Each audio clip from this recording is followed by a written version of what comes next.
Well, we don't like to call it a Cold War, but in fact it is a Cold War. It's a hostile competition between China and the United States. The book opens the black box of Chinese politics to help us understand why China is behaving more aggressively internationally and more repressively domestically. Is there a risk of a Cold War turning into a hot war?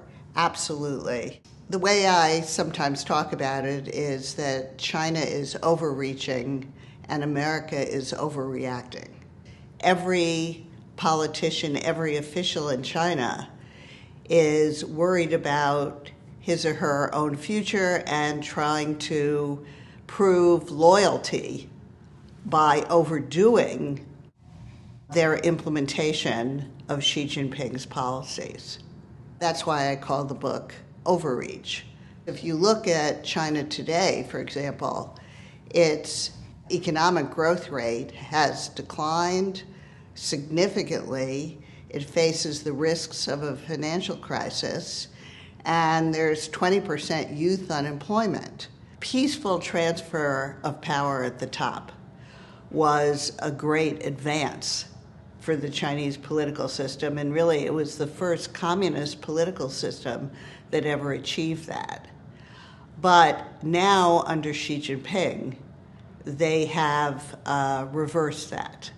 Xi pushed for a constitutional change that no longer has fixed terms of office for the president, and the head of the party also, there've never been a written rule about that, but it's been a norm, which now most likely will no longer be observed.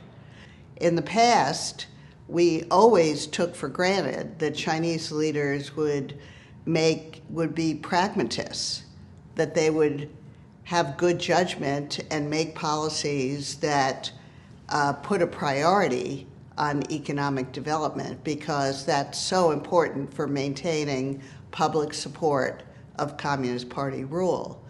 But under Xi Jinping, we see policies that are actually harming China's economic development.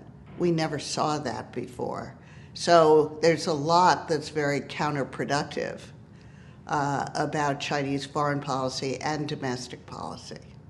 I think China will continue to rise, but the peaceful rise, its ability to manage relations with the United States and with other countries in a reassuring, restrained manner, that's something that my book is rather pessimistic about because of these structural features in the Chinese political system.